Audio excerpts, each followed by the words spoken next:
what are some of the most common objections that you get? How do you overcome them?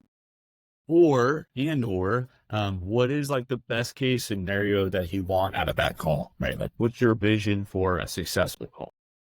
Nice. I like the questions. Okay, so starting first, the first question, some of the most common backlashes or no's, I guess we say, rejections, would be first of all, straight off the bat, some people are just rude, and it happens in every sales, regardless of how kind we are or what we're selling or how much we're trying to help. They'd be like, nope, not interested, get the hell off. Bye. I don't within real estate, unlike, some people work, I'm not trying to get somebody who's so clearly, after me telling them how much I'm able to help them, that they're completely not interested in anything I have to say. I'm not calling that person back. I'm not. I might disagree with a lot of people in sales, but God bless, my success and my confidence in what I've been doing speaks for itself. That there's enough numbers to call. There's enough numbers to call, and there's enough people to get through. So if someone's rude on the phone, it's not somebody you're gonna have to be dealing with this person for the next 5, 10 years, or if they're in the plaza. It's not somebody I want in my shopping center. It's not somebody I'm looking forward to having another conversation with in the coming weeks, months, etc. That's the worst kind of rejection. A lot of times people will be like, well, I don't know about that shopping center. I don't know how I'm going to be able to pick up the staffing. I have a hard time as it is with the staffing right now. That location seems a little bit far for me. So based off the words they say, it's kind of hard to describe, but every word, like I said, means something else when the business owner is speaking and they're trying to concise whatever they're thinking into a message. So for like that kind of phone call, I would tell them the kind of thing. Well, first of all, we are right now working with the city, which in most cases we are, almost every case we are, to try to revamp the community.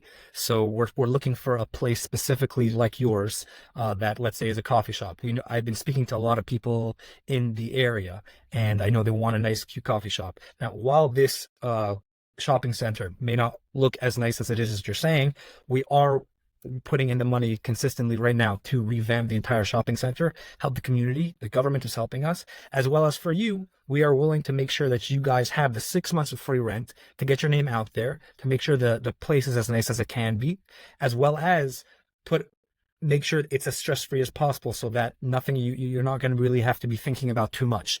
You're saying you're letting me know about staffing. Well, as you know, as a business owner, you take one person from your current location, you bring them there, and you slowly work it up. If you feel like that's something that's too much for you to be able to handle right now, I understand. And right away, the person's like, hold on a second, I'm a business owner. I know I've been running a business for 10 years. I could scale up. So in general, a lot of times people will say, those kind of things. And it's also about me. It's also about me gauging how much they know. And if this kind of person, regardless if they've never had one shop or they've had 5 shops, are able, trust themselves to open up another shop. And more important, so for the first question in summarization, it's when it comes to rejections, somebody on the phone to be like, I don't think so, as well as say, I'm super interested. And both of those could go the opposite direction, meaning the person who said, I'm interested, you're able, after a minute or two of speaking to them, to tell they don't know what they're talking about. It sounds like something was too good to be true and they took it in their lap. And somebody who has, 5 to 10 businesses and they're like, right now seems like a hard time. Then you write it down. Okay. And then you ask them, why is it a hard time? Is it maybe a few months? Right now you have a lot on your plate. And then they give you some more specifics. And then you write down, okay, I completely understand. You write down the notes they told you. Is it okay to call you back in a month then to check in how you're doing? And they say, yeah, of course. I appreciate that, actually. Many times people will be kind and nice when you tell them, I will be thinking about you for the foreseeable future. You don't worry about it. And that's what they're reminded when you speak to them again a month later. This is Joseph. They're like, oh, hey, how you doing, Joseph? And that's actually how I closed, the last deal I closed, the dude. He answered me. He was excited about it. In the first phone call or second phone call, he was like, yeah, everything sounds good about what you guys are talking about. Let's talk about LOI and moving to lease. Ghost me for 3 weeks, something like that. Not a single. And then I call him back every few days, every 3-4 days, something like that. 4 weeks later, it was like, yeah, hey, I'm so sorry. I live on a farm. I barely ever have phone connection.